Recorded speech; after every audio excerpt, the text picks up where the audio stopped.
ولكن دائما رجع صوتك إني سربان دوالم قصة في قصة سربا بابا بشوتي كاسم بران جنة مليت فبنيت راسينام سامبي والقبتين بتوريتي يادا قيوت ميك آفيا ريمسوي وراني كن جتشورا كرامي ديواسا قسم بالبلا رمات سنين جنة نمني وهندما هو نما قدادا نمني وان أرجتشو دندو قفا هو أمو نما أوجي سجتش ورا أيرلاندي تجورا نمني دغونغورا سا ملسي همتو أكنما كوسي منا حروتي ما تما غاندي تكنا نما توكو دغونغورا سا ديبيسون hojii guddaa akka ta'e Abrahaam Lincolntu dubbate ayyuun jechuudha namoonni hammuma gammachuuf qopheessu gammadanis kan jedhe isuma Abrahaam Lincoln namoota biroodhaaf hiyyaannu yoo ta'e wanta namaaf gochuuf dandeenyu yoo dhiifne burqaa gammachuu tokko akka gogsine beekuu qabna ree liiman wilbartu akkana jedhe jechoota hayyootaati caqasoota keenya akkuma jalqaba isin kaase keessumaa ajaa'ibaa tokko qabnarraa namoonni hedduu waltajjii irratti koomeedii garaagaraatiin beektuu dandeettii aartii kennaadhaan kan qabu akkasumallee yeroo nama bira ga'e nama kofalchiisuuf nama seeqachiisuun kan beekamu ibsaa Jamaal keessummaa godhateeti jira ni kofaltuun seeqattu irraas waa barattu egaa namoonni tanaan dura waltajjiin beektan har'a karaa OBN Microotiin caqasaa keessan nu biraan gaa isin jenna akkamii isinitti tolee jira gaafisa gaafattanis hoo qabaattan biraan geenna waan ta'eef kallattimaan keessummaan kun eenyu kan jedhuuf ibsaa Jamaal fi keessummaa kan waliin turtii taayisaa keessan ammoo nuuf qooduu hin dagatinaa keessummaa boodaan deebiitiin dhufu.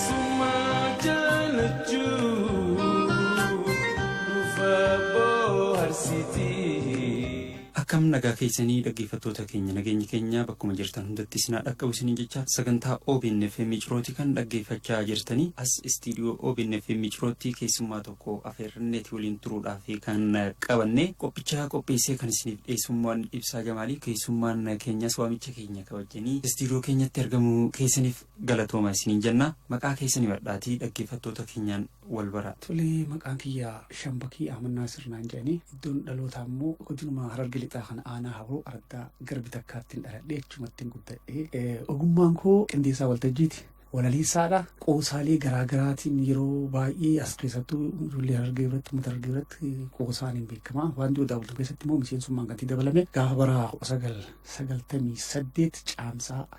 30tti dhufeetti dabalame isaan na dura hundeeffame achi keessatti faarulee garaagaraa hojjechuun walaloo barreessuun waltajjiitti dhiyeessuun diraamaallee akkasuma barreessuu aktaraa yookaan qooda fudhataa yookaan hirmaataa ta'ee taphachuu keessumattuu barreeffamoota qopheessuwwan irra caalatti sammuu qabadhee dandeettii dhiyeessuutu jira inni kun ammoo akkamitti gabbataa dhufee bal'inaan booda ilaaluu dandeenya yeroo garaagaraatti shaakalaan gabbatee amalan gaafa dhalootaa qabuu fi arra qabu immoo wal faallaa kan jiru ta'uu isaatiin hubadhee wanni shaakalaan wanni xiqqoon jirtu akka gabbattu. Tarii ogummaan waan walaloo waltajjiiwwan garaagaraa irratti dubbisuu akkasumas koomedii diraamaa dhiyeessuu kana muuxannoodhaan immoo kennaadha kan qabdu. Ishiin akkamitti akka dhufte sana yoo wallaalillee jalqaba gara walaloo barreessuutti gaafan dhufu qotee bulaadhaa Abrahaam Aliyyi jedhamaa Aradduma Garbi Takkaa sanitti ganda Adaamiiti. Yeroo na argirraa waan na kofalchiisu natti darbatee deemaa yeroo sana yeroo sirna wayyaanii kana keessatti Eertiraa fi Itoophiyaan wal lolaan isaanii yeroo inni barreessuu jalqabe san dura barreessuun beeku usee gisee nan dubbadhu garuu namni nama koflaa maal naan jee Isaayyaas Afwarqii maarreen akkas carqii ilmaan namaa godhe harqii mi'oota ijaan argii naan jee eessaa deemta jee gisee nan gaafadhu waltajjii irraa gala deema waan ta'eef irra deebiitiin dhaggeeffadhe maal waan akkatti mi'ooyituutu jeetiin san booda jalqabee kitaaba garagalchuu eegalee jalqaba waa'ee barumsaa kitaaba afaan Oromoo yeroo sanitti baratamu irratti kan ture barumsi qabeenyaa kan bu'ee hin banne kan moofa'ee shamne kan hattuun nanni jeet ishii san qabadheetiin barreessuu yoo eegalee guyyaa keessaa gabbatee jeetiin fudhadha maaliif gaafa ijoollummaatti amma buleeyyan kiyya kan dubartootaanii beekanii ol je'ee nama laalullee ni sodaadha gatiin ja'a keessattuu amma buleettii guddoon Aziizaa Ahmad jedhamtu si yaadamee ol jiisin laalaafaa jettee na dirqisiisaa turte gisuma sanuu an keessatti maaliin godhaa taa'ee dhaggeeffadhee hoggaan nama biraa deemeen akkeessa shaakala irra deebi'ee keessattuu immoo dandeettii amma waltajjii qindeessuu walaleessuu kanaaf gabbisee reediyoon Harar bara turetti gaazexeessitoota achi turaniin akkeessa muharra horeetiin useetuma waan isaan jansan irra deebi'ee sammuutti qabataa shaakalaa ture jechuudha. Wanni immoo rakkoo ammaa sanatti ture natti ta'ee hin baranne barreessuun beeku mee waan kalee jettee san jai gisee naan jaan baddina jala hin jirtu sammuu keessa barbaadeetiin dha. Mee akkam jettee fakkeessa ni yaadatta? Amma oduu gisee isaan dhiheessan an achirra jedheetiin fudhee oduu isaan dhiheessan tana akkuma nama ijoollummaatti waan taffii to'aanni miidhaa namarra geessisan kana fudhadhee akiisu isaaniitiif kan hin katabee ture bifa saniitiin bifa qoosaan ka gaafas katabee ittiin qoosaa ture keessaa tokko ashamaa harka fuunee jira jirtuu hordoftoota hurfaa keenyaa kabajamoo amma oduu isin dhageessifnaatii jalqaba irrattis matootii oduu ummanni diddiimoon biyya alaarraa as caan kan maqaan isaanii geergoo jedhamuun beekaman miskiintota isaan jalatti ramadaman injiraannii fi tafkii hirmaachisuun weerara cimaa ummata keenyatti labsuun himame bulchaan bulchiinsa ummatoota geergoo obbo Tuhaan haasaa godhaniini waajirri keenya guddaan tuuttoo mana citaa qaqaamanni citaa ittiin ajjeeramee fi baqaqaa gamoowwan gurguddooti jedhaniitiin jiru. Waajirri guddaan ummatoota tafkiiwwanii firaasha galabaa garbuu fi citaarraa hojjetame ta'uu addeessanii dhukkeen manaata yeroo yerootti bishaan danfaa ittiin raphamnee fi qaamni hoosiftoota dabbasaa qabanii kan akka hantuutaa adurree fi saree istaadiyeemii xixiqqoo ummatoota tafkiiwwaniiti jedhan. Waajirri guddaan ummatoota injiraanii huccuu qulqullinaan hin qabamnee fi rifeensa filaan keessa hin baane ta'uu addeessanii kaayyoo weerara eega isaanii milkeessuu keessattis gareen ciminaan hojjetee caalmaa agarsiisee badhaasa addaa qabu jechuun hamilee garee kanaa jajjabeessan. Waldorgommii kaayyoo isaanii galmaan gahu keessatti taasifameen gareen ummatoota Tuhaanaa dhaaba manaarra taa'anii foolee ajaa'aa agarsiisuu fi halaalatti rimootaan qaama namaa bilbilchuun tokkoffaa kan bahan waajjira baqaqaa gamoo guddaa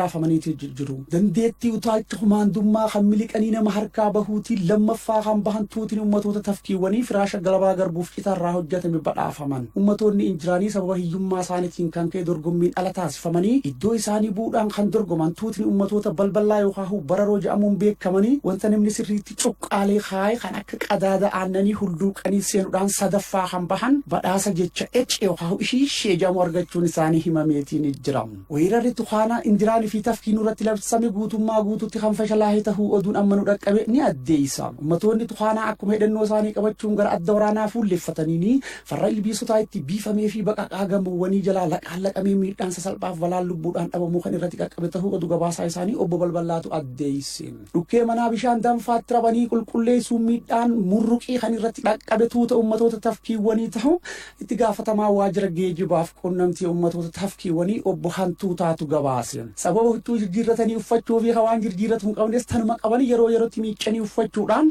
hurka qaamaa dhiqatanii rifeensa filachuun adeemsi hojii isaanii yeroo dheeraaf qancaraa kan ture guyyaa kaleessaa duulli sanyii balleessuu irratti labsamuudhaani balaan haawiyaa diimateen qaamaa guggubachuu fi qeensa qubbeenii gidduutti qaci godhamu injiroowwan hedduurratti kan dhaqqabe ta'uu itti gaafatamaa waajjira dhimmoota kominikeeshinii mootummaa ummatoota injiraanii obbo Qinjijiitu gabaase. Itti dabalaniitis maashina maqasaaf shiggireetti gargaaramuun goojjoon ummatoota miskiintota injiraanii hedduun diigamaniiru jedhanii oduu yeroo kanaaf qabannes kanuma an oduu kana kan isiniif dhiheesse malaaxa abbaa waree boharsa afaan qoree ciccirguduun footi hurfaa keenya haafii wajjin turtii gaarii. Du'a addaati waan kana akkamitti sammuma keessaa yaadattaniiti kan jettan? Jalqaba gaafaan barreessu taa'eetiin fiilmii waan kanaa suuraan isaa yaadaan kan mul'atu daawwataati. Barreeffamoota amma bara 1995 fa'aa barreessellee sammuutti qabadheetumaa dhiyeessee yeroo hedduu waraqaa qabachuuf hin qabu gaafan qopheessu sana teessiseetiin tartiiba isaanii adeemsa yaa'iinsa isaa eeggadheetiin kataba waan ta'eef barreeffama yeroo dheeraati wanni kun sammuu shaakalamaa dhufe inni gaafas barreessuuf illee warra itti rakkadhu keessattuu amma Zakariyaa Ammayyeetu jira Salaam Mahammad Faatu jira gaafa sana barreessuu hin danda'u isaan akkeessaa ture gaafan kutaa takka seenee barnoota jalqabu 1990 takka jechuudha. Barsiisaan kutaa takka na barsiisee fi ani riyaa miti dargaggeessuma guddaa kutaa takka seenee gaafas keessaa waan yaadadhu keessattuu Araddaa Garbii takkaatti barachuun akka hamaatti ilaaluun natti fakkaata yeroo saniif. Daa'imni na jala fiidee toora faannatuutti na dhootti mucaan dheeraan san dhufe yaanii na jala fiigaa turan waggaa 4 obsa cimaa hanga kutaa 4 fixee gaafan dhufu barumsis natti mi'aa dhufe bifa kanaanin keessa ba'e. Haalli jireenyaa gaafa san keessa ture gizee yaadadhu amma namoota baay'ee fi qoosaata fakkaata. Miilli kiyya kan amma ati argitu kun baqaqaan duuba kanaan akka kottee baasee silaalu sopheensa malee hin jettu. Dahoota fi dahuun bira dabreeti hantuunni nuu daandii godhatee akka keessa gulufuuf deema. Oduun ati gaafas raadiyoo jalaa fuutee akka komeddii dhiyeessitu waan sirra gaggeeffame ta'uun kiyyumaan deebisee akkaataa isaan qopheeffatan saniin dhiyeessa. Amma warru keessa deemee yoon as deebi'e biyyeenni fuudhee fi deema dabarra ganna waan biraa. waaqonnas nin ootee nin oomishee asumatti fuudheetiin hayyee bultii ijaaraa jeetiin dubra laallatuuf ganda dhaqee nin taa'a gandiis wallee ta'eefiinsa haa gizeen an dhaqee firaasha kana ni afaniini tolchanii akka nan garreef kaasii haadheetiin dhaqee beefi mana ganda kana maqaa gandallee amma dhahu waadhu gizeen dhaqu hoggan miilan sossoosa jiran akkanayyee amsoolaa dhabeetii firaasha walqixxu tokko qullatti baasa ammas qabee oduman jiru gizeen an ka'eegaa qulqullaa'u fincaanii gabbee ol deebi'e tolchan isaan ammaas taraa maayyii namaa mirqaanaan irra jedhee gizeen lafaa ol ka'u buteetiin gad darbeemi as keessatti ilmuma namaa ta abbaan itti yaadu fuudhee miilli kiyya akka sobeensatti amsoolaa firaasha irraa walitti qabee dirree gad darbu abadanuma fuudhuu yeetiin murteessee baroomsa kiyya cichee 8 gaafan fixu gara hojjetaa mootummaa ta'ee dhufee idileedhaan qaxaramee yeroo carraa barnoota argadhee takka hanga 4tti mana barumsa garbi takkaattiin baradhee 5 haga 8 mana barumsa waaccuuttiin baradhee baroota mana barumsa waaccuutti baradhee kana maaliin gabbisaa dhufe hawwisoo mana barumsaa jaariitiin hawwisoo tana keessatti dandeettii artii gabbifataa dhufe walaloon qabu tanaas maaliin godha kitaabuma barnootaaf deemu jijjiiretiin walalootiin ishuma shaakalaa deema fakkeenyaaf waan gaafatanii keessaa yaadadhu ibsaa kana gaama korreentii jennaan gara isa kana fuudheetiin akkamittiin sammuu qabadha barahamuu oomishame eenyutu oomishee namni isa oomishee lammii biyya isaati kaja'u lammummaa isaatiin ingiliis ka ta'e Mikaa'el Faaradaa uumee kan uumee jireenya baraatiif waan murteessaa ta'e anna dinqisiisa uumamni korreentii bara 1831tti yeetiin bifa kanaatiin waan seenaa wajji wal qabatu kanaa gabbifataa dhufee dhaggeeffattoota keenya turtiin waliin taasisaa jirtaniin bu'aaraa bashannana akka jirtan humaa shakkii hin qabnu egaa keessummaa keenyaa waliinis bu'aara bashannanaati kan jirtan qophiin keenya ni jalqabe malee hin xumuramne ammaas ittumuffaa nu duuka bu'aa isiniin jenna karaa toora bilbila keenyaa duwwaa 25 650 takka 77 92 yaada qabdan ergaa fi dhaamsa nu biraan ga'uudha kan dandeessani akkasumas karaa live streamingiitiin FM Ciroo jettanii yaada nu ga'uudha kan dandeessani egaa shambakiin guddumaatu barumsa seenee jettanii carraa barumsa seenuu dhabuu maaltutu isin kutee dhugaadhaa umriitti yeroo barumsaaf gahutti carraa barnoota argachuu hin dandeenye kanaaf sababa kan ta'e immoo gaafa abbaan koo du'aan addunyaa kanarraa boqotu rabbii fuulli rabbi taa tolu ani daa'ima ilmaayyuu gizee awwaaluuf qabanii deemani nima deebi afaaseetiin eegaa ture egaa amma gaasa ziyaan teessee addaan kan abbaan kiyya dhufu malee rafuu maal jee harmee xiyyaas akka isaan ture yoo ishiin bochummaa maaltu dhalate faayeetii yaadaa ture carraa jireenyi maatii tokko harka qal'ummaan maatii bira jiraachuudha anamma galata abbaa yoo na gaafatan hin beekun dhageenye tana guddifti harmeetiyyaa ammallee umriin haadhee sochoon magaalaa waacuu jiraatti sababa hatee hagan hojjedhee hiyyuma hamtuu keessa maatii harmeen tiyyalleen turte achi keessaa bahutti carraa barnootaa kanan argan gara biraa jimaan daldalaa ture namni gaafa jimaa daldalu maallaqa tana gizee argatee ariitu yeroof si harkaan dhumusiif fakkaata innis carraa barachuu irratti dhiibbaa guddaa fide irra caalatti immoo sababa maatiin koo ijoollummaan irraa boqochuutiin harmeen tiyyaas barnoota saayinsii amma barannu tana akka barnoota saba biraatti laalaa ture yeroo san barnoota islaamaa barnoota amaaraa jedhan haati tiyya maalirra na dirqisiisti amantaa kan akkam baradhu na dirqisiisti inni hangafni kiyya Muhammad Amanaa Sirka jedhamu ni jira akkam baradhu na dirqisiisa isa kanaafi na jidduu ka jiru jechuu ganaafi san jiddullee dhaloonni ijoolleen dubartoota ka jiran Shaafii Amanaa Siriyyamaa inni kun ammoo sababa yeroo sana bashannanuu maal barbaaduuf akkanan horii tiissu akkanan waa takka inumaayyuu akkuma dargiin biyya qaqqabe sanitti ganna qabuu isaatiin ni qancareen ture waan ijoollummaatu ni namatti dhagamaa ammumallee gizee ilaalu natti dhagamaa inni guddaan sun akkanan gargaarreef harmee tiyyaa fi isa wal waraansisaa ofii immoo yeroo san innis ijoollummaa qaba waan ta'eef ijoollummaa san keessa bashannana barbaadaa sababa san kanaaniin barnoota egaan ofii kiyyaa oomishee nama guddaati dargaggeessa inumaayyuu yeroo sana nyaattus baadiyyaa waan jirti hoolaa fi maal qaleetiin nyaadda kiiloo 80 ofirra darbeetiin deemaan akkuma salphaatti mooyyee gurguddoon fuudha dibaa jabaan fuudha garuu immoo akka dargaggeessa baadiyyaatti goojjoon buluu gizee rafa harmeetii jalaan rafa abbaa kiyya malee nama guddaa ishiinis alakka rafu barbaaddu boqqolloo tanaas dhukkeerraa haafnaa ni nyaannaa taa'inni itti isheenaa qabu shaggooyyeen sirfine takkaan taa'eetu maal laala malee gaafuma ijoollummarraa qabeeti taa'in laala taajabbiin hin gaafa dur gajjee nama dhaggeeffataa ture sun achittilee namiitee turte ammaa honiin kajeelaa hin taphadhu gaamma faa beeyte fuulli kiyya kuni labbaan haayiweeyinsaa tan maadaamaaf finfinnee gidduu sana fakkaata waan ta'eef silaa abdii muratu bira geenye bifa kana fakkaata turtiin aanaa habroo san ture keessatti waan hin daganne keessaa tokko ka addaa magaa weenni gizee maqaa deena dhufa egaan gaafa sana marxoo wajjin jimaas qabamu dhaabe kan hin haga ammallee ittiin deebiin marxoo gizeen dhageenumaayyuu amalaan na qabaa Ofoo malee kan hin qabaanne mudannoon akkasiis baay'eetu ture. Mudannoon tuni ani yeroo hedduu yaada kiyyaa walaloon ibsadha. Dhimmichi akkas ture mana intaleessuma kiyyaatu heerume achitti ka'ee ishee ilaaluuf ka'ee dhaqee marxoo sana hidhadheetiin gaafa ofirraa baasee gaara fannisee qama'a. Qaamni na horkaafin akkas godha. Odoon qamoo ofirraan fadheetiin qullaa lafaa ka'ee dhaabbachuuf dirqame. Nama anaa qullaa ejjetu laalee na saajjabu kanaan deebiseeti ni maraatanii je'aan isaan taajjabaa ture yeroo dheeraaf. Guyyaa qamaa ollee halkan saa sagalitti nakas ta'e. Oo'i mana kana keessaa qorqoorroon akkatti hurkaa gadhab gootu sun bishaantu namarraatii fa'an ammoo dhaqeeti hulaa bira jedhee lafaa ol ka'ee marxoon na xalaftee kufee gaafan hulaa bira ga'e jedhee nama kana odoon taajjabu qilleensi alaa ol seenu qabbanaa kun shafafafaf gizee na godhu. Gajjannaani an akkumaan garaa haadha kiyyaatii ittiin dhaabbachuu jira. Hulaa as baneetiin dukkana na qabiyyee odoo fiigu halkan galee gaafa sana walaloo tokko barreesse irra caalaa mudannoon kiyya bifa walalootiin ta'a. Waan keessa hoo dhufes akkasiin. Maal jetti ni yaadatta walaloo sana? Ni yaadadha. Harargeedha jirraa biyya jimaadhati. Dhiisuu waan dandeenyu silaa fooqamaatii. Ta'us na dhagahimee waliin si himaati. Weennee tanaan bahee ganamaan ka'eeti. Ganda tokkoon gahee mana aruuzaati. Achin itti baree jarri fira hooti. Yoo mana ol seenuu jarri na guddisee mucaan dheeraan tokko feestaalaa luqqisee jimaa kutaa tokko natti as facaase inni itti aanu urotanaa raase gammadeetiin anis loozii fi shaabaase. Hoggaa barcaa gootu marxoo malee beektaa hofoo waan middooytu. Anis tanumaa fi hofoo xiyya baasee gaaratti fannisee marxoo keessa seenee jimarra gachiise. Shamarranis hedduu tan gaafas wal barree tarreedhaan eegallee barcaadha eegallee. Afaanitti jimaa waliif atiirarree hashubbisi sodduu waliin bu'ee dirree. Ejersa fidanii nu jidduun girgiraa uudis qabsiisanii urgaansaa waan biraa. As luqqise mucaanni qaaraa warri atiiraru gaafa san dubaraa. Qamaatii akkasii hin garre san duraa raajita gaafasiisaa miyyoo waan biraa naadura kennaa fi qabatan hiriiraa loomsidhaan maranii hoodhuu qabinarraa an fudhachuu qofa afaanitti irraa ittiin fufi anis bo'oo fi qixxeesse dargaggeessi tokkos buna naa dhiheesse hoggaan buna kanaan takka gaddabarse tunduru naa laatti ammaas bakka buuse jalqabaaf qamaatii qudaaniin eegalee sanboodas uranni beeytaanatti tole bunaas wahin dhiisee irratti hin dabale dirqaana jimaatiin anaafi wallaalee sagantaan jireenyaa tarreenatti galee faana buunanis tilmaamuun eegale kalaafeensa hingaa qilleensaan yaabbadhe akkuma culullee.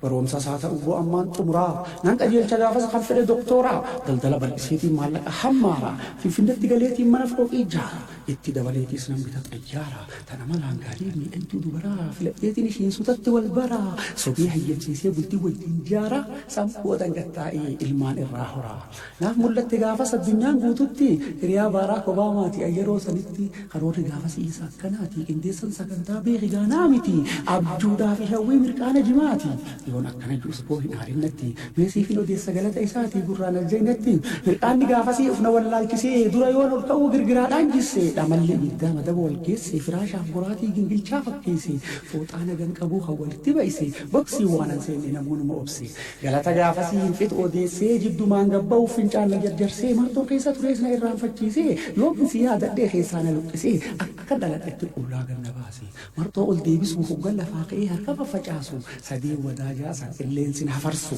mana yoon ollaaluu dachiitu naan cite irra caalaa hawwan afaan walanqatee kunis na dhufate gariin yoon laaluu toomaa siffate dargaggeessi taanaan sabooni maraate hajuuf qofoflu magaalaan dhaabbattee fiiginsaa hudduma dhidhiite hararraansa hingaa bosonatti dhidhite tangufuun na dhootte hotteen quba miilaa sadii buqqaatee jaabboonni fi qaama qajimaatu fixe marxoodha fi qofoo qophee dabalatee waliin garree kun achiin edda bulte galanni isaa kanaa jimaa yoo guddate borakkoon akkanaa takkaa isin mudatte tanaafuu dhageessaa hin guddisinaati waati qofadheessaa warri lulluqqatan ijarraa na hambisaa qopheessee dhiyeessaa shambakii ahmadii isin dharaaf yoon qabaaddes badii je'eetiin goolanii dhaabas. Aartii hagana hin jabne kun akkasumas diraamaa koomedii waa hunda jechuu dandeessa. Taateewwan jiran irratti waa kaleexee kanatti yaadattee walaleessuun waan salphaa fakkaachuu danda'a malee waan salphaa miti. Qabeenya guddaadha gar tokkoon karaa dinagdeettis jijjiiruu dandeessa. Tarii ogummaawwan akkanaa aartii kana qabdaa. Taateewwan garagaraa irratti yeroo waltajjii beeksiftuu wantoota garagaraa irratti wanti aartirra humna qabu hin jiru wanti aartirra dhageettii qabu hin jiru kanatti fayyadamtee irraa fayyadamuu irratti mee tarii akkuma amma kaaftee kanatti shambakii maal fakkaata? Baay'ee gaariidha. Gaafanii carraa barnootaa kana haguma 8 baradheetiin dhaabee ture 8 kana 97 fudhadhee kutaa waacuutti addaan kutuuf kana dirqisiise uf gargaaruudha jalqaba. 8 bira meeqa kan fudhatte? Bara 1997 kutaa 8 mana barumsa waacuuttiin fudhee 98 galamsuttiin hayaaskuul seenee jalqabee seensiira takka baradhee achitti barachuuf baay'ee rakkadhe. Namni si hubatu maatuma wajjin dhalatti kanaa wajjin wal afaan nama dhaabuutu jira wal hubachuu dhabu kanaan nama dhiphadhee maaliin godhe gara baandii Odaa Bultumitti miseensummaan seenuuf murteessee kutaa 9 barumsa achumatti kutee dhufee garanatti as dabalame. Gaafa as dabalamoo maallaqaa wal afaan dhufne. Tarii akkamitti yaanni asitti dabalamoo si dhufe isaanis si gaafate moo sumaatu asitti dabalamuu akka fayyadamaa taatu hubatteeti? Jalqaba baandii Odaa Bultuun kun 89 bifuma salphaa taheen jaarramanii dalagaa turaniit 97 bara rabbii itti araaramu barana boqatee obbo Jamaal Usmaan Bulchaa godina kana ture yeroo sanitti artiin guddatuu qaba kajaa'u biiroo aadaa fi turizimii Oromiyaa wajjin walii galanii ijoollee dandeettii qaban aanaalee hundarraa filanii asitti meeshaa irratti warra meeshaa taphatan ogeessi meeshaa leenjisaa turanii sagalee irratti leenjisaa turanii shubbisaa irratti leenjisaa turan gaafa sana gara miseensummaan akkaan dhufu yoon gaafatamu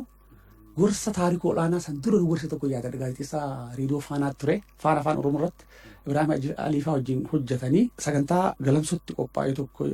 irratti nalaalee dandeettii tana qabda waan ta'eef miseensa garii artii tokkollee kan hin taane yoon odoo barumsaan xumure gara garii artiitti dabalamte nama dandeettii akkanaa qabu tokko kan arge jedhee gaazexeessaan akka kiyyaa yoo guyyaa takka lama qilleensa irra si baase malee irraa fayyadamuu hin dandeessu jedhee na dhoorkee sababa sanii 97 leenjii san hin fudhanne barachuuf fedhii waan hin qabuuf kutaa 9 seenee giseen baradhu hayaaskuulii fagaata akka ammaa kana tolee ganda keessa dociisee jiraate ani oorruutii jirraa hundi deemachuu mataa itiin silaa barumsaas itti fufan ture hayaaskuulii jiraachuu dhabuurra kanarraa heetiin baandii Odaa Bultumitti dhiyaachuudhaaf murteessi garuu akkaataan itti seene sababa barumsa adda muruutiin yeroo sana shirri baay'een jira obboleessa kiyya wazzam kajamu kanarra xiqqaa tokkos tuma beekamanii dhukkubsatee kaleentu maal taati aara kana nama isa tumsiise sana haaloo bahuuf yaalaa natti toluu didee nama san gisee arguuniin aaraa sabuma sani nama aanaa habroorraa gara cirootti akkan galuuf mala nin dhabe gaafa caamsaa 27 98 caamsaa 27 galamsooratti baandii Odaa Bultuun gaafa eebbifamanii bahan aanaalirraa galii sassaabuuf deemaa dhufanii gaafa san galamsoo dhufanii an akka carraatiitu man dhaqee taa'ee uummata Sumaanii wal beeknaa san dura jechuun walaleessaa kan ta'e waltajjiratti bahee gaazexeessaa Maamad Usmaan na barbaadaa oolee ani hamilee na tuqamte tanaaf akkaataa inni dur itti na beeku saniin uffadhees hin dhufne du'aa hin godhataa ture aanaa habroo kanarraa yarbina ofiyyeetiin halkan 27 guyyatti yeroo lama qofa nyaataa bishaaniin jimaa lulluqataatiin rabbi kadhadhe gaafas huccuus hin jijjiiranne qaamaas hin dhiqanne guyyaa 27 Muhammad Usmaan anaa isa jala taa'u kana maraatu mana asii malee umaan an seene Usmaan jedhanii itti gaafatamaa waajjira aadaa fi turizimii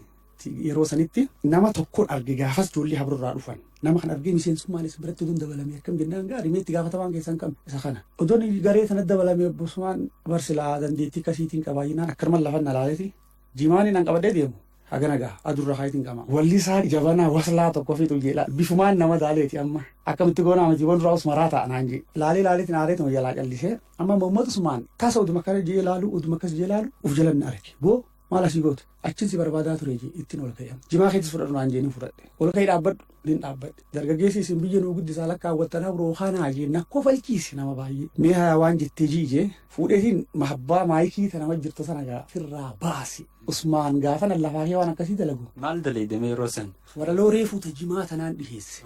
jiman harkaa qaba jiman afaanii qaba afaanii tufaati wama jimaan kun si godhe walirra sii dhufte ummata kanatti migisee inni jiru wanti duraan lafa jirtiimi ishumaan itti gadhiise huganan ishii itti gadhiisu na dinqisiifate Usmaan qusannaa maatii irratti tajirtu akkaan dabale yeroo sanitti qusannaa maatii wanni fayyadaman kun baay'ee namatti tolaadha xiyyeeffannoo addaas qaba ijoollee walirratti darbuun ammas sanuma garuu ijoollee walirra dhallaan akka malee miidhamuun fayyaa dubartiif rakkoo ta'uun walalee sana gisee nan dhiyeessu Usmaan habroon inumaa isin histii qabdanii mucaan kun eessaa dhufe araddaatame bakka kanaatii dhufe kantiibuma magaalaa san yeroo fuulchu faxxanaa jennaani faxxanaan kun ammoo maqaa sodaa sirna yeroo san tureef inni moggaafate malee uummata walii maqaansaa obboleessa Dr. Ibsaa amma jaanaa pirezidaantii Yuunivarsiitii Odaa Bultuun kan turan faxxanaa jedhanii maqaan isaa uummata wal barachuuf waan hin dandeenyeef maqaa isaa moggaafate baay'ee nama na jaalatu nama na kabaju xalayaa fidaadhaa miseensa godhannee fudhannaa Usmaan jee gaafatu maal godhe dandeettiin an qabu sana taniin anuu ofitti hin beekne anuu waraqaa san laaleetiin rifadhe diraamaa barreessaa waraqaa osoo hin qabanne dhiyeessuu danda'a tapha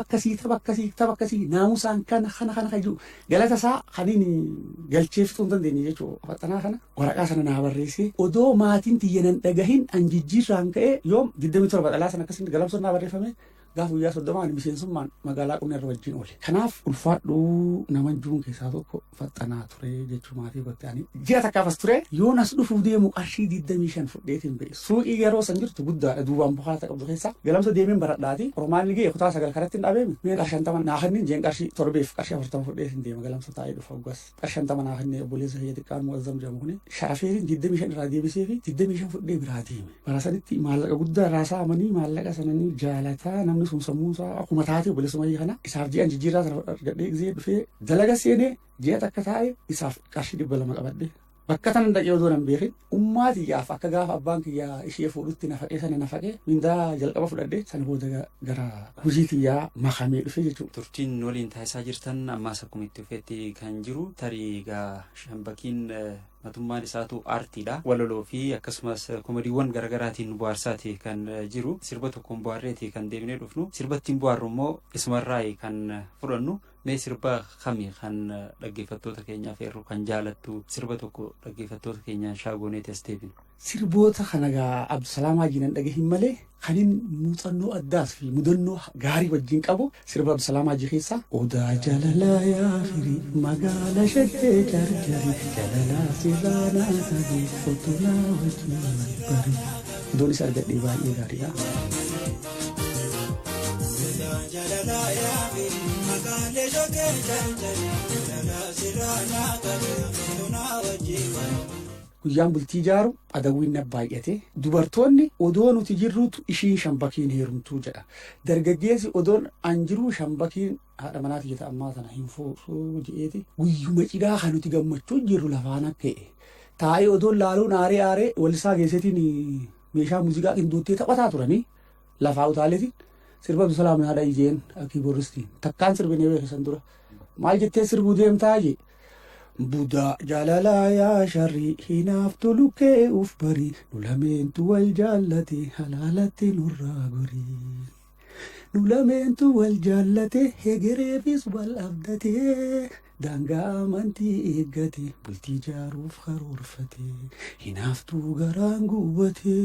wal nu dhoowwuuf karoorfate salphinaaf waaroo uffate gaafaan juu sharaa jalaa hafiigan.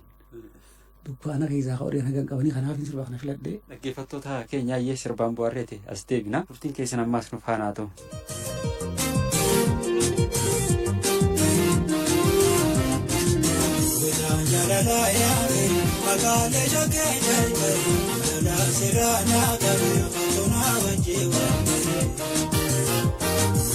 Jaalalaa yaa firii magaalee shaggee jarjari jaalalaa sirraanaa qabee fotolaa wajjin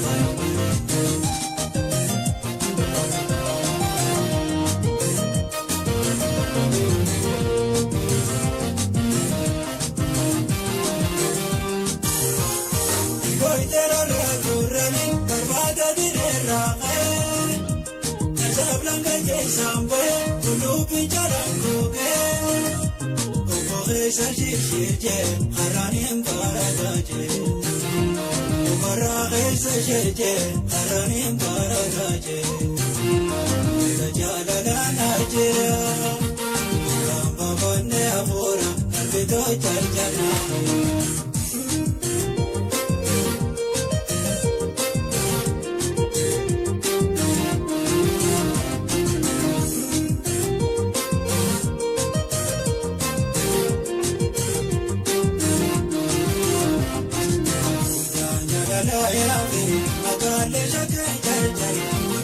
Sirana kabe fotona wajiwa Wajaan jalala ya firi magale shake jarjari Jala sirana kabe fotona wajiwa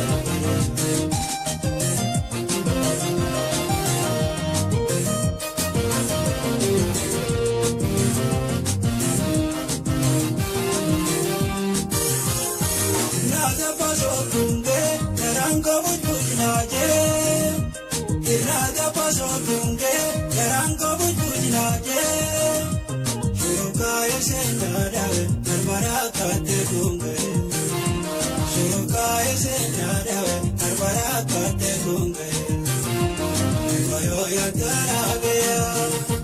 Shuricha garana boya nafantin yaire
Sirba Abdusalaam Haajiitiin bu'aarree deebinee dhufneeti kan jiru dhaggeeffattoota keenya. Egaa Shambakiin gara baanditti erga dhuftee sanbooda maatillee gargaaruu jalqabdee akka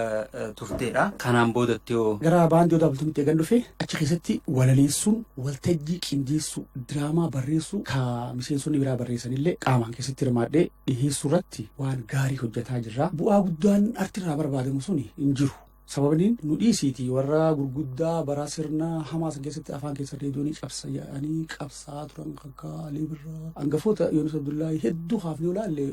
uummatumti keenyaa quban qabu kabiraa dhiisii artiin dus gaafa san bu'aan qabdu ammoo an isan qabu kana akkamitti abbootii qabeenyaa wajji keessattuu inni ji'oo garaagaraa walitti dhufee haroora isaan qabatanii deeman irratti faaruu hojjedhaa walaloo hojjetaa diraamaa hojjetaa qaxxaamuraan akkasii fayyadamuu danda'e gaafan kana godhee artii hojjedhu artii qofarratti hin ganne barnoota kiyyaan itti fufi galgalaan kutaa 10 fixee dippiloomaa asuma kolleejjii barnoota barsiisota ciratti laanguweejiin xumuradhee bahee gaafan kana ga'u miseensota baandii mindaan kiyyaa sul guddataa dhufe itti dabaleetiin digriidhaas bulchiinsa hoggansa misoomaatiin xumure barnoota. Amma immoo mindaa namni hojjetaa mootummaa ta'e nyaatu isuma gaarii nyaachaa jira. Gaafanan yuutuubii banachuu yaadadhe bifa kanaaniin abbootii qabeenyaa hojjama beeksisaan hojjedhe caalaa beeksisa. Audio waraabitiin kennaaf keessumattuu immoo uf kannee fi qaamni waliin hojjedhu dargaggoota tajaajilan barsiisota gareelee ispoortii garaagaraa barsiisan hanga Hararitti jechuudha. Harar gaafa injiru Harargee lameenuu guutuu taa'ee hojii beeksisuu gaafa eebba qaban gaafa galmeef ijoollee barbaadan wala baaniin hojjedhee ergaaf kanaasitti garee artistii guddatuu qaban. Dandeettii gaarii odoo qabanuu ana caalaa ijoolleen amma awwaalamtee teessu carraafin as bahee malee kana caalu akka jiru hedduun argaa jira ijoolleen bakka garaagaraatiin natti bilbilanii akkamittiin dandeettii kana tana baasa gaafa jaan garee tokkoon dhuunfaadhaan ayyama baasadhe maqaallee moggaasituma garee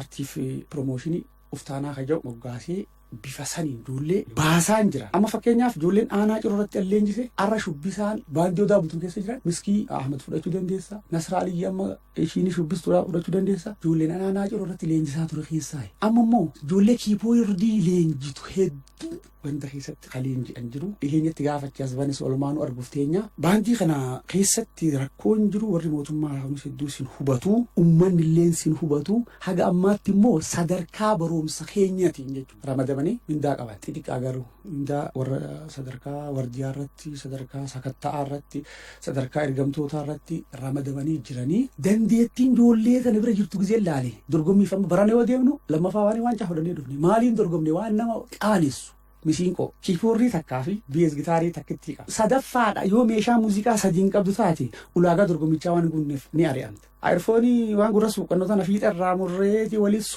suphinee misiinqoo ganda keessaa taphatanii qorafeetan. Elektirooniksii hojii jalqabsiisnee meeshaa sadii guunnee lammaffaa baanee qarshii 50,000 fi waancaa tokko geeba badhaafamnee gallee jechuudha Oromiyaa irraa Shaashamannetti baran. Wal faana bara dabrees waltajjii gaafa baddeessatti gaggeeffame tokkoffaa qaban yaadata. Hanga ammaatti inumaayyuu gara sadaffaatti gaafni gabbuun hin jiru akka Oromiyaatti gisee dorgomnu. Garuu meeshaa nuti ittiin dorgomnu akka mita biraa. Haalli jiruuf jireenya miseensa baandii odaa bultuunis yoo ilaalte maal fakkaata beektaa? Buqqaatota abbaa qubsiisu dhabeetuma qilleensara faca'e akkas ilaalan. Kanaaf silaa waajjira aadaa fi turizimii amma mindeessuun jira. Kana asitti illee ijoollee jalaa ol dhufan hamilee isaanii eeganii guddisuu irratti illee qaamni tokko jira. Bakka kana doorsisanii baay'ee bareedaa tura.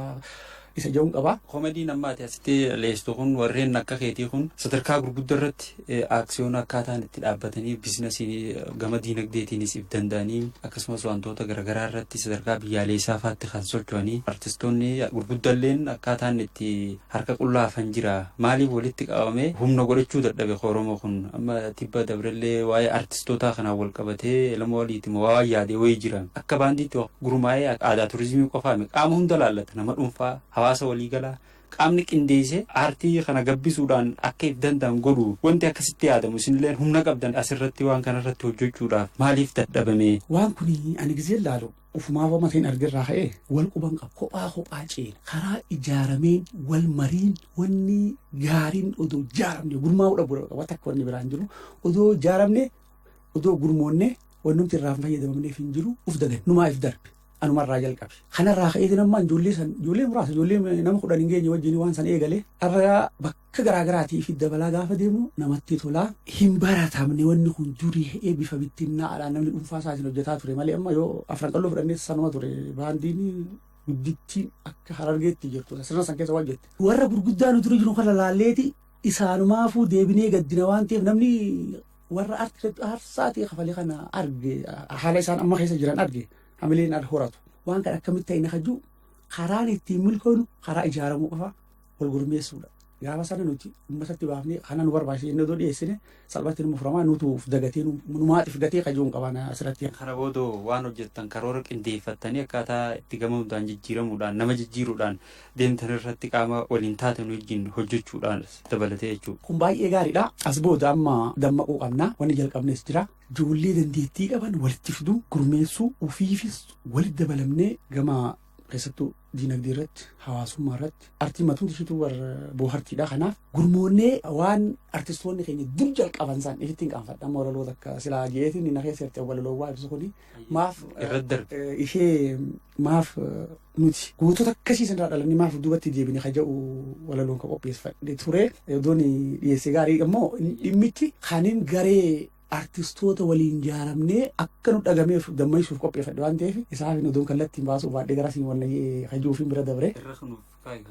kabiraatiin bakka buufadhaa qoe maaliif seetiin waa baay'ee qabaa namni biraa kabiraatti kennuu danda'a warri wal hubanne sun nuti gootota akkasirraa dhalannee ga'an je'ee galu waan salphinaas dhuunfaatti nuti walitti himannu waan qabuuf isa bira dabraa kan mudannoo gaarii kan dargaggeessaas barsiisu akkasii na biraan guutuudha waan ta'eef kanaaf karoorfannee maal godhuu qabna akkamitti deemuu qabna jennee wanni jalqabne jira miseensonnumti baandii odaa bultuun kun kanaaf wanni yaadni jirti amma warra bulchiinsa magaalaa Ciroo irraa waan eeggannu qabnaa kaan irraa qabnaa gaafis dhiyeessaa jirra akka nu dhaganillee abdii qabnaa keessattuu amma kantiibaan amma jiru kun magaalaa Ciroo tana akkuma biyyaatti ta'a guddinni fi holaafamee lafa darbamtee lafaa kaaseeti amma yoo kallaaltu isinillee na caalaa nu agarta waan ta'eef nus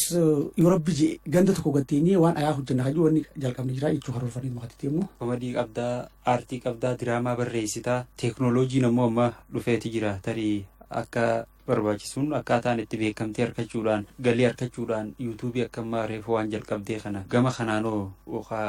qopheessitee uummata biraan ga'uudhaaf wantoota akkasii wanti qabdu jira. Ni jira bifa kitaabaan kaniin jalqabe jira mata dureen handhuraa jedhu gulaalee isa biraan uummata biraan ga'uuf kaniin amma itti deemaa jiru jira kitaaba walalooti handhuraa isa jedhuun jalqabe isas barreessaan jira. yuutuubis bareetiin hin turre turtuma ji'a takka lamaan natti fakkaata ijoolleen meegaa deeggarsa gaafannaa mire gaafa waa jennu ani ammoo isuma kanaaf nama deeggarsa jabaa gaafataa jira deeggarsa qarshii 10 qarshii 5 hogana kana jiru kallattumaan mallaqa doon taane maal jeetin waltajjiratti illee gaafataa ture meena gargaaraa 5 wayisi miti himmiitu sabiskiraayibiin fadhaa yoo sabiskiraayib godhee namni siif ol guddise malee bakka galii san biraa sin geessu waan ta'eef kana dhiheenyattiin jalqabee jira ufuma kiyyaa taa'ee ussiiduma akka ammaarra waliin seenne tana seene jechuudha waan hedduun hojjetadha xixiqqoorra gurguddoo fakkeenyaa fi waa taajjabee gaafa nachi addeebama barataan gariin barsiisaa koo mataa qabxiin irraa irriftee irraa xiqqaattee jee gaafa wanna jejjeeyanii dafeetiin ashees garagalee ufumatti qabxiin qusatiin gaddiisii barsiisaa qalamni keendumu harkaasii barreessa gaaf barataan dhufee sirraa waa baratu anka dubraa wajjin taa'ee lulluuqqatu yaa barsiisaa hufee sheenannarraan baatu waliittiin deebi'uu deemee lulluuqqatu takkarra naan buutu irraa waa barataa gara biraatiin akka warra daansii warra magaalaa raapparii suuta akkasii janta akkasii jirti dhibba malee hin qamaanu jimaa harkoo dubri gandaa hundi naaf taakkoo nin dhunga dhawaan saniis baakoo dhumte qarshiin koo dhumte horiin koo humna abbaa koo ambalataa haayaa skuulii sooranni koo daabboo fuulii akkaraachaan dhuga alkoolii dhumte horiin koo jeetiin gaafa naasas deebisee bifa kanaan nama bobbohaarsu na bira jira walaloon yoomiyyuu dagannee fi seenaa jireenyaa keessanis walitti ta'edhatama qabdu gaafa saniif gaa akkaataan hiisanatti qopheeffadhe awwadaa dhaqeetiin haramaa dalagaa deemnee jimaa awwadaa isaan jedheetiin jalqabaaf qama'e mee waan haaraa tokkoon barreessaati mana murtii jala nageessaa hayyeetiin dhaqee dhaggeeffadhe jaarsaa jaartii wal lolanii walii matarra jiran hawal arabsanii dhaggeeffadhe qalbiin achirra jedhee waa hedduu dubartootaas barsiisaan ture gaafasiin tokko qopheesse walaloo akkas jedha masruufummaa mata dureen isaatii masruufaa jarri lameen tokko beektaa dhiirsaaf miti lameen loo hin yaadan guddina ifiiti arfaasaa yoo seenuu dhiirri oorruu qotaa kun ammoo hojiinsaa guyyaa ululluuqataa caamsaan seenee waa bishingaa qotaa suguduma lama oorurraa galfataa niitiin isaa tunis tama akka isaati guyyaa hulaa cuftee ganda keessa oolti gala horii boodaan uduu quuftee galti waan irbaata gootu sa'a afuritti jooniyyaa hammaartee bishingaa hororti lulluuqataa toolee jaarsi beeytaa mirqaane galgaloonnaan jimaan laphee cicciniine ka'ee fuula guraa dhufee mana seene eeggatus irbaanni fagoo hin dhiyaanne cicciniinnan garaa miila itti fuunaan akkas teen aarii niitii isaa tana buwwattee marriftu dhiira alaa galtuu yoo tokkollee hoo faxaran jettuu maaluma bishintaan galgaluu horortu simee akkam jette mada akka feete oorruu tamnaa oolte shillaa maaziyaa xurxurii gimbootiyaa galchituu suguda lama akka keetti kunis dhiiruma ja'ama bataqituu galgala faxara gootuu ega jaarsi rafee takka teetii tana maqaan dubartummaa odoo irraa hafe ji'eenii ja'ama yoo hojjetan qofa guddinni argamaa namoota yoo irratti sirnaan fayyadamaa kan nafaana turtan hundi galatoomaa jedhee gaafas katabee awwadaa ittiin barreessisan. Turtiin aarte Shambakii Ahmad Naasir waliin taasisaa jirru isin bohaarsaa akka isin barsiisaa jiru abdiidha kan qabnu dhaggeeffattoota keenya warreen karaa toora bilbilaa akkasumas karaa laayif istiriimingiitiin yaada keessan nuuf qoodaa jirtan galatoomaa isiniin jecha qophiin keenya ammaas akkuma itti fufetti jira turtiin keessan waliin haa ta'u. Yeroo sanitti haadha manaa waliin jiru Soozaa Gaashoftaan baay'een jaaladha maatiin ishii kiristaanaa ani muslima jaarsummaan haala qaaja'aatiin ture obboleeyyan kiyyaan maal jennee xachisii dhayinaa naan jedhanii na didan anamma maaliin godhe akkamittiin maatiin akka beekan akka wal jaalan namichi wal murteessee muuxannoon ijoollummaa irraa shaakalaa ture sana iddoo kanatti qaawaa harkadhee gaazexeessitoota amma maqaan isaa biroodkaastii sagalee hedduminaa maal jedhanii isaa 12 haga takka galgala afaan oromootiin dabarsanii qophii dargaggootaa qaban gaazexeessitoota gaafas hojjetanii wajji wal argeetiin usiloo seenaniituma naa bilbilanii miskool godhee fi an asiin dhiyeeffadhaa waraabee anumaatu beekallattiin tamsaasa gaafasan carraa sawwaan hin qabuuf taa'ee manuma isaanii dhaqee haadha dubbisee dho'isee sagalee haadhaa fudhadhee isheen jaaladhee dhufu isin hin baasamoo isin hin baasuu yoo isin eebbisuu baattanis hin barbaadu jee gaafannaan haati ni kofaltee kofluma haadhaa kana qofaan irraa fudhe maqaa ishee akka dubbatu dinga duraanii fuudhee lamee walitti hidheetiin kaadhe muciyyoo shimaan amma jaaladhu sanas wajjin hin haasee dho'isaa waan hiriyaa biratti illee naasonne akkasuuta namni haasee wal jaalatu kana ammoo walaloota ammoo boru ganama asuma mana barumsa dhiyeessinaatii mee hoo qabadhu jeetiin qabsiisee sagalee isheetiin waraabe walaloon yaada wal falmaa ture sana araarsiti ishee kana waraabee reeduunaaf kallattumaan kenne reeduu lama bira kaayitiin sagalee muciyyoo kophaa haadhaa kophaa kiyya kophaa akkuma gaazexeessaa nusiidoon dubbisee fakkeessee gadhiise gaafa kun qilleensa roolu abbaan muciyyoo naa dhiise hogganan kee ganta magaalaa san dhaqe ergaatee itti sii himne yaani na dura tamsa'ee kallattumaan tamsa'e inumaa reeduu faanaan fudhatee ichuma jaalala irratti deddeebisee dhiyeessaa ture ni erga'ee bifa saniin jaarsummaa ufumaa ergadhee fuudhee bultii wajjin jaare gaafas walaloon qopheesse tokko akkas ja'a ture ammaafillee bu'aa qabeessayyeetiin ilaala jaalala dhugaa hoottu yaa sabboontuu jaalallee hiriyaa yoon ijaansi arguu garaatu na booyaa sirriitti miidhamee mee akkam naa wayyaa si jaaladhe jechuun amala keessanii achi gara gallaanni jijjiiramtanii si cinarraa achi hin fedhu qaqqaba ani jiilan qaba. jaalala takkallee hin jirtu anta sinaa caaltu jaalalan siif qabu ati naa hubattu jaalalti deemtuun onneeti jameeti miitee sammuunda jeeqamtee hujii irraanfatte maal qaba yoo dhuftee anteeti naan jette. sadarkaa kanatti fiifuu barattu narraa dhaabi achi jaalala dubbattu garra isin dhiirti hin qabdan amantii al'ana jaalattaa boruta bilaatii ani jiilan qabaa ta'as duraati fuu jaalatti akkanaa naanarraa hafu. jaalalatee hamtuun namii dhekka malee ambarataa ta'uu hoyoomi wallaalee yoonif walii gallee nan sirreeffadha'anii haa wal mari'annu hoottu nan didini.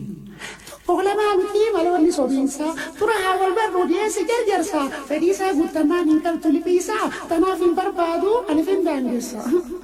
Mamii hin baay'isiin dura haa wal garru an ayaaf hin deemaa arraaf hin jarjaru aadaa fi amantii teenyaan qaxxaamuru daandii sirrii ta'een boruuf bultii jaaru. Ulaagaa madaallii guuteetuma dhufte waa yeroo fi mitii dhugaan na jaalatte yoo waliin oodateetiin abdadhu akka aadaa teenyaa warra koo gaafadhu. Abshiir yaasuu zaatoo yaada kee hubadhe nan gaafadha warraas maanguddoo ergadhe jaalala dhugaatii onnee tiyya keessaa si qofatu seene takkittii tuuleensa du'a rabbii qofa kannaasi addaan baasa haasidaa fi lubbee hasaassii hinaaftuu ofirraa fageessi yoo na yaaddes kottu ija narra baasi jaalala qulqulluu dhugaa na jaaladhu anis sin abdadhaa atiis na abdadhu yaada biraadii sii baroomsaan jabaadhu ulaagaalee guutee hammaan si fudhadhu. Hajjeetiin dhungorraa harkisee abbaan gaafa sana naa dhiisee ishee jalaa fudhate immoo jaarsolee ergee araaramanii gammachuun naa kannanii har'a ijoollee lama kan lafa jira waliin qabna kan imalarra jirus jira ijoollee 4 akkaan godhadhu gaafuma san murteesseetiin maqaa isaanii wajjin lafa kaahee jalqaba gaafa dhalatu dhiiraas ta'u dubartiis ta'u maqaan kun ni ta'aaf jeetiin sirkannaan jeen sirkannaanuma sanii dubraa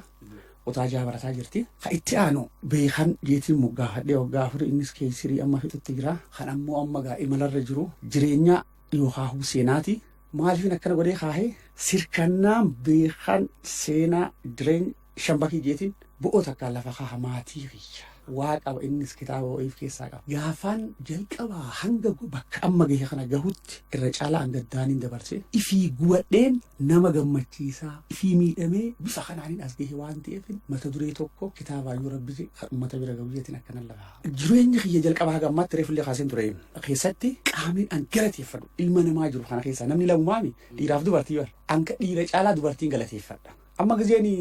fiigee dhungadhullee harmeeti yaa as morma kana jalaan dhungadhu asiin dhungadhu dubartii hojii humnaa hojjettu waan arge fiigeetiin gargaara harka harmeeti yaa tokkoon dagachuu dadhabe nuuf jettee waan isheen keessa qotte amma silaagaa dachiin hin dandeessu sanirraa ka'eetiin bakkan waltajjii hojjedhu irratti waan dubartii kan odoon maqaan dhoonne biran qotu kanarraa ka'ee maalummaa dubartiin ibsaa qalbiin hubadhaa sirritti obboleetti haadha ilmoo dhiiraaf gartokkee qaamatii haadha hayyuu haadha goototaa seenaa dubbata bu'uura lubbuu burqaa gammachuu addunyaanu siin dhaadata. Ansi malee ningadda kophaatoo yoon oolee dubartii caayaa jannataa tanaaf keessi koo onnirraa isin jaallata mana miti gaaddisaayyuu ka dubartiin keessa hin jirre buluu dhiisitii boqonnaa hin fudhu achitti gore biqilchitu asara kiyyaa kunuunsitu si gaachenaa bashannanaa dhalli hooyomuu rakkatu. Burqaa ijoollee siiniin jannata keessa oolee mirgaaf nageenyi daa'imaa habajameesii nabdiin egeree uumamaa jedheetiin lafa kaaha haati manaa qiyyaasii tarmaka tiyyaati kitaabni nuti wal harkaa lamaan fuunu sadii wal harkaa fuunu yoo xiqqaate sa'aa 5-6 ni tursiifna waltajjii odoo namni fuulan guurin dhaabbanne. Isinis nama artiiti. Namuu artiiti jalqabumaa jaalalli ishirraa kana qabe bifa ishii amala ishii ilaalee miti hawwisoo mana barumsaa keessatti. Umrii ijoollummatiin gaafa kutaa 4 akkas barattu sirbiti sagalee ishirraa xiyyi jaalalaa onnetti cillinna jedhe achirraa qabeetiin hanga ishii waggaa 10 haguuttu namarraa eegaa ingiliin mayyenna gaa'e amma namni nun dhagahini silaa dhaga'u isaa dhagahu dubartiif wanni kabaja guddaa ta'u silaa danda'anii jechuu akka baraa kana otoo hin taane ingiliin rabbi namaa kan osoo jiraatte gaariidha. Haga gaafa an fuudhutti odoo fooliin namaa isirran bahinaniis odoo dhiigu odoon isiisin dogoggorsiisin ni kaa godhadhee guyyaa 15 booda garuu teenye waan kan akkasitti kabaja ishee eegee fuudhu maatii ishee biratti jaalala addaa akkanaaf qabaatan taasise. Arra walamantaan naaf ishee gidduu jiru daran cimaa ta'ee kanaaf akka Oromootti suma jedhanii lameen wal amane lameen wal shakke lameen waliif booyaa jedhu Oromoon lafa kaa'e. Dubbiin dhaalmayaatun lameen waliin booyaa waliif booyaati. Yoo obboleettiin duutee bakka buusanii fi obboleettiin gizee dhufti obboleettii ishii sana bisa yaadatti siquma jetti gizee bakka inni itti dhiyaate san gammata jarra kun soo manumaa barte qomalee. Haa obboleessi irraa du'ee jaartii obboleessaa dhaalee kunis beeki. Hoggachi as deeme obboleessa isaa Ahmad Baa kanarra dur qiisee yaadata obboleessa hiiqqanuu booyaa kun lamee walii booyaa yaniiti dur lafa haa lamee wal aane hayyuu kun warra gingiliisanii waliin dhufe. Oduu abbaan fedhe akka fedhe jee barisaanuu numa yaanii gaa'ee bakka san hin dagatan jedhanii maqaadhaanii lamee wal amanii isa kana lamee wal shakke hagingiliin ture dom jiraatee waliin dhufe. akkas akkana yaaniitu boorollee nu mudate jabeessuun dubartiif hannaachi aantuu jechuu haasuu barbaaditi. Kanaaf hunda caalaa dubartiin galateeffadhu gantuu dhiiratis gaa isaan marraan dagadheetii miti.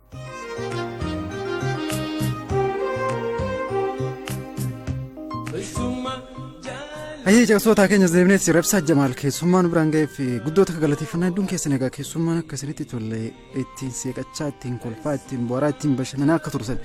karaa toora bilbilaatiin hedduu keessantu bilbilee galmee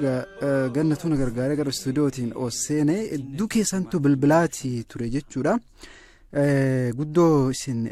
galateeffannaa yaada keessan waan nu biraan gahaa turtanii fi jechaati egaa keessummaa kennaaf ibsa Jamaalis keessummaa waan nu biraan ga'ee fi ulfaadhu jennaani maqaan koo